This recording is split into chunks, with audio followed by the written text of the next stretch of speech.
Nous tous des Dimanche 15 janvier. Père éternel Dieu, nous te remettons ce moment d'échange et de prière, que tu puisses, par ta présence, nous édifier, nous ouvrir l'esprit et prendre le contrôle de toutes choses. C'est au nom de ton Fils Jésus-Christ que nous t'avons prié.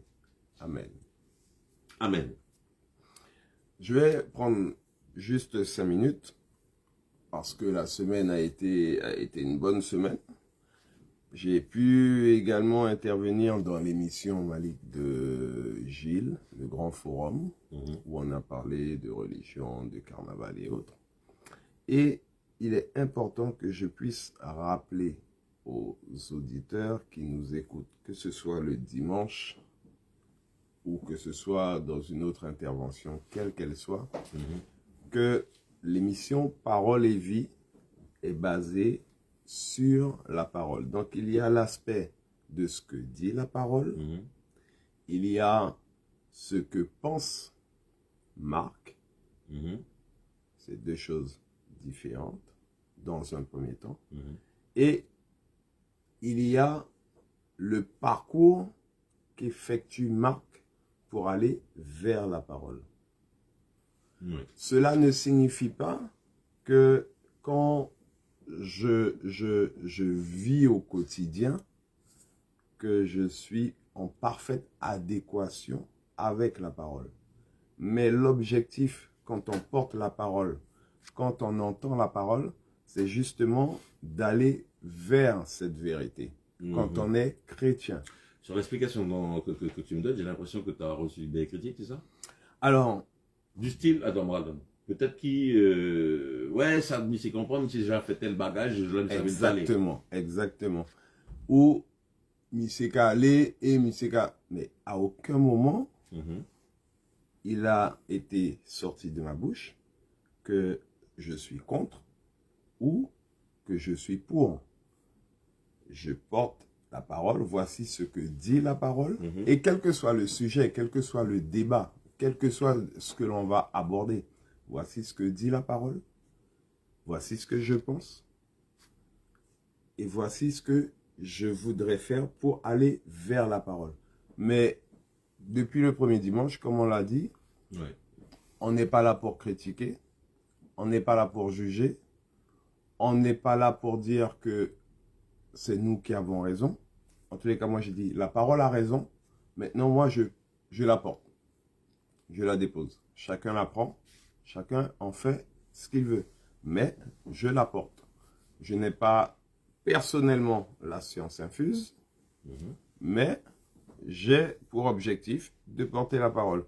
Mais j'ai eu énormément, et ça il faut le dire, et je le souligne, j'ai eu énormément d'appels en privé de personnes qui en fait me disent, on a très bien compris ce que tu as voulu dire, on a très bien compris ce que tu as dit et on t'encourage.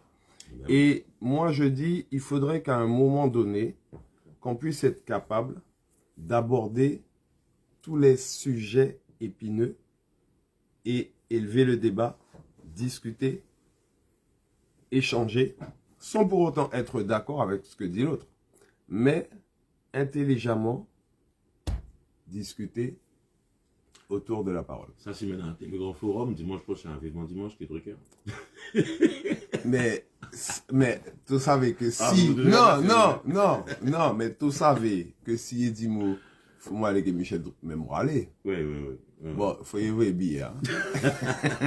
Même moi aller. Parce que c'est important que moi, le but de véhiculer la parole et de démocratiser en fait les débats autour de la parole. Et c'est pour ça que quand j'avais donné la définition de l'émission du dimanche Parole et Vie, j'ai bien dit, c'est porter la parole autrement. Pas pour se référer à tel ou tel comment. On ne fait pas que lire la Bible. Voilà, on veut discuter, on veut échanger. Et c'est ça le but. Je suis en train de chercher un message que j'ai reçu et je vais le lire parce que je l'ai trouvé très pertinent. Mais bon, à la fin de l'émission, je le donnerai. Je l'ai trouvé très pertinent. Et j'aurais bien voulu que l'on puisse... Parce que c'est quelqu'un qui a compris ce que je voulais dire. Je l'ai trouvé. Et je vais, si tu m'accordes 2 secondes, je vais le lire. Ah, t'es là, je suis tard. Donc, le message dit... Parce que j'ai mis sur ma page Facebook, j'ai mis « Merci Radio Pays ». Oui. Et la personne qui se reconnaîtra, et on la reconnaîtra, m'a répondu « Si c'est pour ta chronique au nom du Seigneur », parce que c'est quelqu'un qui est un peu comme toi aussi, hein, dans les tournures de phrases. « Si c'est pour ta chronique au nom du Seigneur, c'est Radio Pays qui doit te dire merci d'être un inventeur, un créatif, un talentueux chroniqueur. Je ne suis que très peu ce que tu y racontes, mais le peu de fois, c'est plutôt habilement porté. La parole de Dieu diffère à travers tes propos de celle des prêcheurs classiques. Et tu vas dans le fond du débat, mariage, danser, etc. C'est très très bien, bravo à toi, même si nous ne partageons pas les mêmes convictions, puisque pas la même foi. Tiens, une idée pour tes prochains sujets. Le vaudou et Dieu est-ce compatible? Et pourquoi une telle misère dans un pays aussi pétri de foi qu'Haïti? Dieu serait-il une ordure? Je pose ça là, je dis rien. Je sais que le ciel éclairera ta réponse. Pour moi, ça, c'est un message qui est positif dans le sens où c'est exactement ce que j'ai défini quand on a débuté la première émission. C'est-à-dire porter la parole autrement, différemment, de manière à ce que même les personnes qui n'ont pas envie d'aller à l'église ou autre, ou qui ont eu une mauvaise expérience, puissent entendre la parole et dire « Ah ben finalement, comment il l'a dit, donc moi écouter, même si c'est un brin de parole. Mais au moins, la graine, elle est posée. Après, tu en fais ce que tu veux. » Est-ce que toi, tu as déjà eu ce jugement-là, justement, envers quelqu'un qui, tout comme toi, s'amusait sans la parole et d'un coup a trouvé la parole et essayait de passer Je le crois message? que, T'as jamais eu cette... je crois que quelque part, même si Mais oh, ça va, monsieur qui ne finit pas aller là, à présent, là, tu me connais dans ma franchise, mais je crois que quelque part, on l'a tous eu. Et je pense bien que quand j'étais, et je dis bien, un véritable fanatique du carnaval et des dancing. Pas spécialement oui, carnaval. mais hein. quel que soit, puisque comme c'est la période, puisque on se braque quand on parle Surtout, carnaval. Surtout nous Guyanais. Ouais. Voilà, donc je reste dans le sujet, je n'ai pas peur d'aborder le sujet. Puisque je ne suis pas contre, je ne suis pas pour, je dis simplement ce que dit la parole. Oui. Après, ce que moi je fais, je l'ai dit, j'y vais, mais ça ne veut pas dire que je suis pour ou contre. C'est que j'ai mon parcours et je veux le faire tranquillement, tu y vas aussi cheminer. Avec un comportement adapté. Voilà, je vais pour danser, pour m'amuser. Je ne dis pas que c'est ce qu'il faut faire. Je dis, voici mon parcours. Donc maintenant, quelqu'un qui veut s'identifier à ce parcours-là, je dis, gardons le regard fixé vers la parole. Maintenant, le jugement, oui, je pense bien que je l'ai eu. Je ne m'en souviens peut-être pas en détail, mais je pense bien que je l'ai eu. Ce que moi, je dis tout simplement, c'est que on doit avoir une certaine retenue et les propos doivent avoir une certaine limite. Ça, après, c'est une question qui revient à chacun d'accepter ou de ne pas accepter. Voilà. Donc, c'était tout ça pour dire que je serai toujours là. Je continuerai à porter la parole et que je prends énormément de plaisir à venir ici. Et quelle que soit l'émission, enfin, quelle que soit, ça dépend, où on va m'inviter, j'aurai une réflexion et je serai positif à venir. Ouais. Voilà. Entendu. Donc, pour répondre à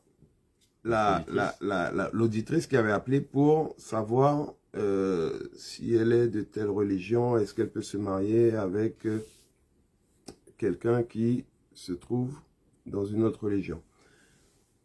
il est difficile de dire à quelqu'un, Non. voilà, c'est compliqué, c'est pas mon rôle. Par contre, je peux te dire, voilà ce que dit la parole au niveau de l'amour. Voilà ce que dit la parole quand tu veux bâtir. Voilà ce que dit la parole sur ta vie. Parce que c'est ta vie que tu vas mettre en harmonie avec la vie d'un autre. Et ensuite, porter une conclusion. Mais la décision finale, c'est à elle que cela revient. Et il faut qu'elle sache que quand elle prendra, je donne la conclusion avant de détailler, quand elle prendra la décision, elle doit savoir que si ils sont de deux religions différentes, si ils sont de deux congrégations différentes, il y aura impérativement un déséquilibre quelque part. Pourquoi je dis ça? C'est tout simplement parce que si on n'a pas, on croit au même Dieu, mais on n'est pas de la même congrégation, on n'a pas les mêmes pratiques. Peut-être que dans l'un, je vais donner un exemple pour essayer que l'on ne s'identifie pas à une religion. Peut-être que dans l'un, il faut se lever à 4 heures du matin. Toi, tu aimerais bien qu'à 4 heures du matin, chauffer. Il y a des sacrifices à faire. Il y a beaucoup comment dire, de sagesse à mettre en avant, à mettre en place, et beaucoup de retenue, beaucoup d'intelligence spirituelle. Maintenant, qu'on se rappelle, j'avais dit concernant l'amour dans Éphésiens, ça va, on est dans les temps. C'est bien géré. Il y a un temps additionnel? Non, pour la... non, vous pouvez 10 minutes. On va aller dans Éphésiens 5, des versets que l'on avait déjà pris. Éphésiens 5, le verset 22 et le verset 25.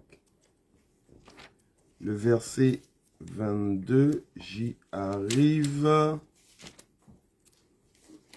Il faut que je cherche. Hein. On va aller vite, on va chercher. Hein. Ah ouais, tout est ça, bon monter. Hein? C'est pas Jacques coulé. Alors, tu as déjà trouvé le temps? Ah non, parce que toi, encore une fois, nous avons critiqué Rota. Mais nous pas encore fait, hein? Mais nous avons critiqué Rota. Ah, ça bête à nous arrêter. Ah, ça bête à. Et toi, vous même qu'à trouver mot. Et ça traduit moi.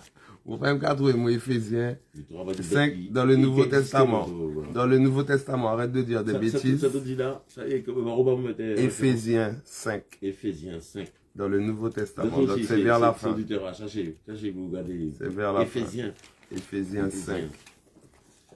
Prenons le verset 22. Le verset 22 nous dit: Femmes, soyez soumises à vos maris comme au Seigneur.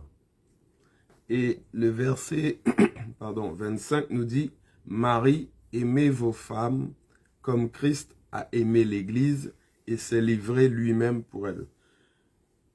La femme, être soumise, je le répète à chaque fois que j'emploie ce mot-là parce que souvent on prend les choses à la lettre. Le mot soumise là ne signifie pas être l'esclave de l'homme. Ça veut dire prendre soin de son mari. Ça veut dire rehausser, relever son mari. Ça veut dire accompagner son mari. Ça veut dire accompagner l'homme de la maison. Ça veut dire accompagner les enfants, donner l'éducation, donner une orientation spirituelle éventuellement également. Voilà ce que ça veut dire le mot soumise ici. Quand la parole dit au verset 25, Marie, aimez vos femmes comme Christ a aimé l'Église et s'est livré lui-même pour elle, ça veut dire que l'homme qui est le chef de la maison, selon la parole de Dieu, doit se sacrifier pour sa femme, pour son épouse, pour son foyer, pour ses enfants. Sacrifier. C'est vraiment le mot sacrifier, parce que quand il est dit s'est livré lui-même pour elle, ça veut dire que de la même manière que Christ a été crucifié sur la croix, tu dois l'être aussi pour ta femme, pour tes enfants, pour ton foyer. Voilà ce que cela signifie. Donc pour mettre ça en place... L'homme qui crie, bon. Non, c'est pas le débat. Okay, pour mettre ça en place, on répond à une auditrice. On va rester pour qu'elle ne puisse pas se perdre. Oui. Pour mettre ça en place, si on est de deux congrégations différentes, ça demande beaucoup de sagesse, beaucoup d'humilité, beaucoup de respect, beaucoup d'amour. C'est pour ça que je dis, je suis pas là pour dire oui ou non. Ok? C'est ça. À partir du moment où on met en place l'entente, où on met en place une sagesse que l'on va chercher. Parce qu'on n'a pas, comme j'avais pris dans le mariage, où j'avais dit les vases représentaient notre vie à chacun et qu'il y avait les mesures d'eau à l'intérieur qui étaient insuffisantes. Les mesures d'eau qui représentaient la sagesse. Où Jésus disait, allez les remplir d'eau. Et on les a mis à ras-bord. C'est-à-dire remplis de sagesse. Quand on va au mariage, on doit être rempli de sagesse. C'est la base, c'est la priorité. Ça, c'est une chose. Voilà, faut toujours arranger tout bête en tout tête. Faut que tu sois posé. C'est en harmonie, voilà. Ouais. C'est en harmonie. Il faut que la sagesse soit en chacun et qu'elle soit au milieu du foyer. Ça, c'est l'amour. Il faut qu'il y ait cet amour sincère, profond et sur la parole de Dieu. Ça, c'est une chose que je voulais lui répondre. Ensuite, pour la construction, pour bâtir, on va prendre Luc 14 au verset 28. Là, mon gars, il est un peu plus vite, puis c'est moi un peu plus concentré, mon pas regarder tout. Ah, tu vas chercher? Ouais, non, c'est que vous regardez des questions. Cabine en tête. Ouais. Ça, à plutôt 10 minutes. Luc 14 au verset 28. Qu'est-ce que nous dit la parole? Luc 14 au verset 28. La parole nous dit, Luc 14 au verset 28. C'est dans le Nouveau Testament, donc c'est à la fin.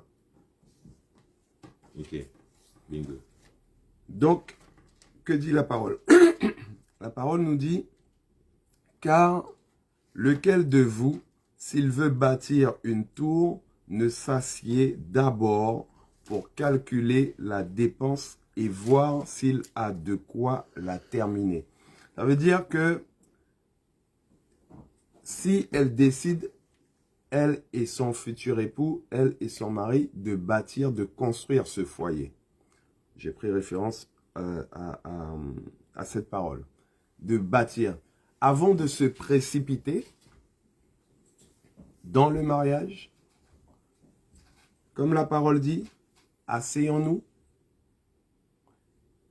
et mettons à plat comment nous allons faire. Mettons à plat comment nous allons aborder. Mettons à plat comment nous allons construire les fondations.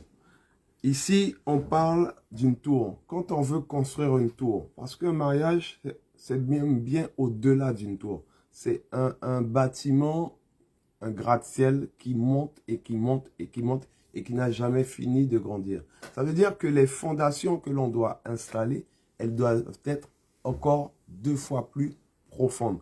On ne va pas mettre les fondations d'une villa pour construire et bâtir une tour. Et ces fondations-là... Ouais, parce qu'une villa, au moins une étage seulement. Voire rez-de-chaussée. Ouais, voire rez-de-chaussée. Plein pied.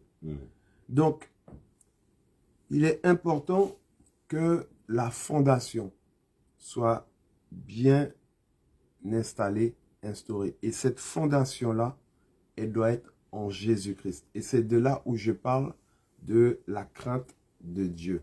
Et encore une fois, la crainte de Dieu, ce n'est pas une crainte charnelle. Ce n'est pas avoir peur de Dieu, comme on pourrait l'employer si on a peur de quelqu'un. C'est pas du tout ça. La crainte de Dieu, d'un bandit, quoi. Voilà. La crainte de Dieu, c'est avoir cette volonté de toujours marcher vers la parole de Dieu. C'est ça, avoir la crainte de Dieu. Avoir cette volonté-là. La crainte, c'est toujours marcher. Toujours avoir cette volonté de marcher et de ne pas s'écarter de la parole de Dieu. Voilà. Ouais. C'est pour ça qu'il faut, d'après ce que tu dis, donc bien fonder les bases pour le mariage. Voilà, Mais sur la parole. Ça, c'est en fait, c'est de rigueur, puisque quel que soit... Oui, mais il y a beaucoup de choses que l'on dit, c'est de rigueur et on ne le fait pas. En fait, je veux dire que même si tu es de la même religion, tu dois aussi avoir cette même base-là. même base.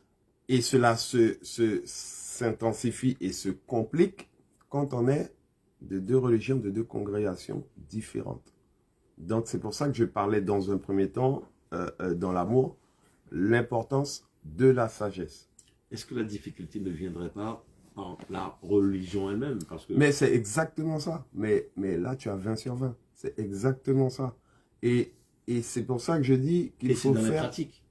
Et dans les pratiques. Voilà, je ne vais pas te donner au-delà de 20. Et dans les pratiques. Et c'est ce que je disais tout à l'heure. Si on veut mettre chacun en place la pratique commune, à un moment donné, si on ne rentre pas dans cette sagesse et dans cet accord, dans cette entente, peut-être que ce dimanche-là, je vais avec toi et tous les autres dimanches, je vais avec toi dans ta congrégation. Enfin, quelles que soient les ententes, il faut qu'il y ait absolument entente. Ou à un moment donné, ça explose.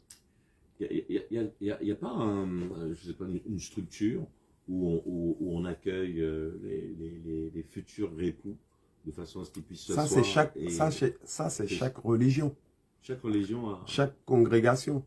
On va pas les énumérer, mais bon, ouais. Effectivement, quand on est de la religion catholique, ça existe également. Quand on est évangélique, ça existe également. Quand on est du christianisme céleste, ça existe également.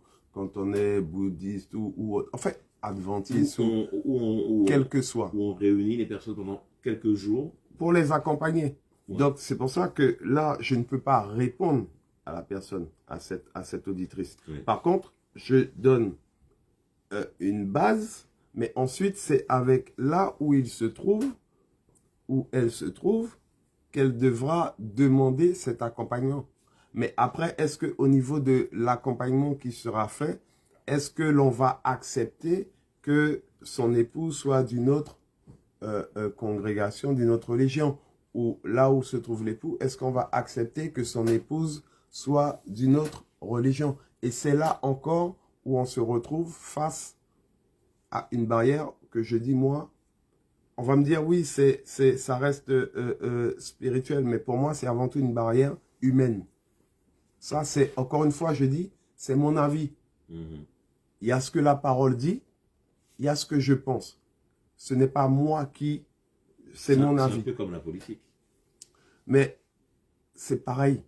C'est pour ça que je dis qu'il faut qu'on soit capable d'aborder des sujets et de parler de sujets autour de la parole. On va parler, il y a un moment donné, on va parler d'un sujet où on va voir qui a accepté de croire que Jésus-Christ était sur la croix. Que celui qui était sur la croix là, que c'était le Sauveur. Qui a accepté? Est-ce que c'est le monde politique? Est-ce que ce sont les païens? Est-ce que ce sont les chrétiens? Est-ce que on va l'aborder et on aura des surprises. Et on va voir, encore une fois, ce que dit la parole, pas ce que dit Marc. Je ne donne mon avis que si j'ai envie de le donner. Mais ce n'est pas mon avis. Il y a ce que dit là. J'insiste dessus parce que beaucoup ne le comprennent pas. L'émission, c'est parole et vie basée sur la parole biblique. Donc, il y a ce que... Tu n'as rien écrit, en fait. Je n'ai rien écrit. Ouais.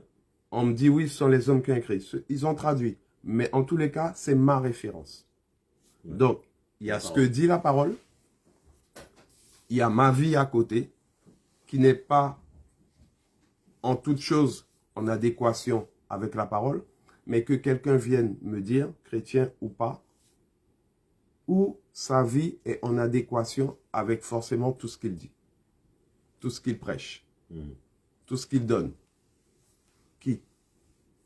Et c'est pour ça que l'Éternel Dieu, par la parole, je m'appuie encore une fois, avait dit à la femme adultère que celui qui n'a jamais péché lui jette la première pierre. Tout le monde s'est retiré. Et encore une fois, dans le jugement de l'être humain, ça c'est une parenthèse que je fais, dans le jugement de l'être humain, dans cet exemple biblique de l'adultère, ils n'ont amené que la femme devant Jésus. Mais pour qu'elle soit adultère, il fallait qu'il y ait l'homme et la femme. Mais encore une fois, on n'a jugé qu'une personne. en tous les cas, on a voulu juger qu'une personne. Donc, il faut arrêter de pointer du doigt. Il faut arrêter de juger. Si tu juges l'autre, juge-toi toi-même. Voilà. Mais comment ça se passe, par exemple, de religions différentes? Ok, pour la partie administrative, Ça pose aucun problème. ça pose aucun problème. C'est spirituel, c'est religieux, où ça peut poser, où ça pose, Voilà. où Est-ce ça que le pose musulman rentre problème. à l'église? Est-ce que... Mais voilà, après, là, je vais pas parler des musulmans parce que je connais pas du tout. Ouais, Mais il faut faire très attention parce que chacun a ses principes, ses concepts et son parcours, son cheminement dans sa congrégation, dans sa religion. Et je sais pas si un musulman a le droit de rentrer tel endroit ou tel endroit. Donc, voilà. Je vais partir du principe de ce que je connais ou que j'ai déjà vu. En tous les cas, il est important que l'époux et que l'épouse, je suis dans les temps toujours, tu regardes l'heure, il est important que l'époux et l'épouse aient en tous les cas le même regard vers Dieu, vers Christ, au nom de Jésus. Souvent, on dit, oui, il n'y a qu'un Dieu, mais c'est dans l'adversité que l'on voit véritablement quelle est ta pensée. Donc, c'est important. Moi, je ne peux pas, chère auditrice, je ne peux pas vous dire, faites ou ne faites pas. Je dis simplement, voici ce que dit la parole, voici ce que je pense. J'ai donné ma conclusion avant de développer. Et pour finir, sur cette question, partons dans Matthieu 7 au verset 24. Matthieu. Toujours, c'est du même bord, c'est du même bord. C'est avant. Avant Luc. Avant Luc, ouais. Ah ouais, Matthieu. Alors, Bamboda. C'est le premier. Matthieu 7 au verset 24. 7 au 24. Matthieu 7, chapitre 7, verset 24. Vous te rappelez l'avant, là? Non, mais ça fait un moment, toi, dis-moi, on me rappelle avant. Ne pas juger les autres. Mais je ne te juge pas. Ah ça? Ah ça, vous? Ah, mon little bête, tu te les critiquer, moi. Pas juger, moi. Non. On va juger tout, on va juger personne. Allez, on y va. Alors, Matthieu 7 et le verset 24. Que dit la parole? Elle nous dit, c'est pourquoi quiconque entend ces paroles que je dis et les met en pratique sera semblable à un homme prudent qui bâtit sa maison sur le roc. Il est important que dans l'accompagnement individuel maintenant que cette auditrice aura, que son mari aura, que ce soit basé sur la parole de Dieu. Continue. C'est capital. Il faut que tout soit basé sur la parole, que sa vie en elle-même soit sur la parole. Voilà. Pile. 8 heures. 8 heures. 8 heures. Je te laisse tes 10 minutes. Ah, il manquait 30 secondes? Tu m'as dit 30 secondes d'arrêt de jeu, c'est ça? Non, on a un auditeur qui nous appelle juste avant pour l'information. Radio Pays, bonjour. Oui, bonjour. Vous êtes en direct. D'accord, super. Alors, j'ai pris en cours et je voudrais juste rebondir. Je pense que je vais probablement tomber souvent à certaines émissions. Oui. Si justement vous observez des choses que l'on remarque ici, Bonjour. en fait, la Bible dit que l'homme spirituel juge de tout. Il est même jugé par personne. Ce jugement-là, en fait, le jugement où Dieu veut parler, c'est le jugement de condamnation. Et c'est le jugement où on dit, écoute, ça, c'est bien, ça, c'est pas bien. C'est pas bien. Et en fait, ça dérange parce que la Bible nous présente le bien comme étant absolu, le bien de Dieu comme étant absolu. Et le mal, il n'est pas de Dieu, il est absolument mal. Et malheureusement, en fait, beaucoup de personnes, lorsqu'on par exemple, l'être humain, l'homme, je dirais, mais écoute, ce que tu fais, ça fait pas bien, ça fait pas agir. On va dire, ne juge pas. Mais c'est pas le jugement Mm. ce que tu fais, ben, tu es en enfer de toute façon. D'accord. Exactement. Mm. Mais c'est par rapport au fait qu'on émet un jugement, donc c'est pour ça que parfois il y a trop de jeux de mots. On émet un jugement, donc un conseil. Mm. Donc c'est dans ce sens-là qu'on dit ça c'est pas bon. Donc du coup, voilà ce que la fait pour moi. Ça c'est la première chose. Je vais faire court. La deuxième chose, c'est par rapport au fait que Marc dit que celui qui n'a jamais prend le verset par rapport à la femme infidelité. Ouais. Exactement. Jésus effectivement met en avant le fait que s'il y a quelqu'un parmi vous en fait qui a jamais péché, qui jette la première pierre. Cependant, en fait, la Bible nous dit que nous avons été appelés à la sanctification. Parce que nous voyons plus loin que sans la sanctification, Dieu ne verra le Seigneur. Et la sanctification, c'est mettre en pratique la parole de Dieu. Marc, il l'a compris, il l'a parlé.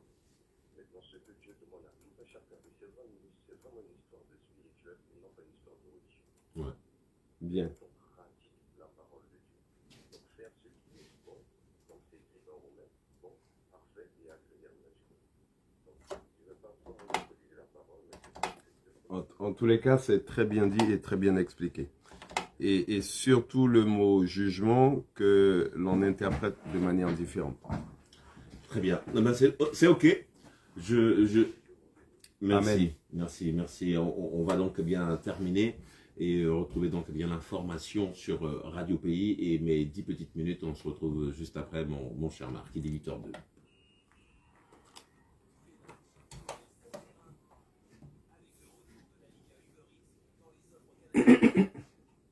On va retrouver donc bien le flash local et régional présenté donc par Ayodele Germain.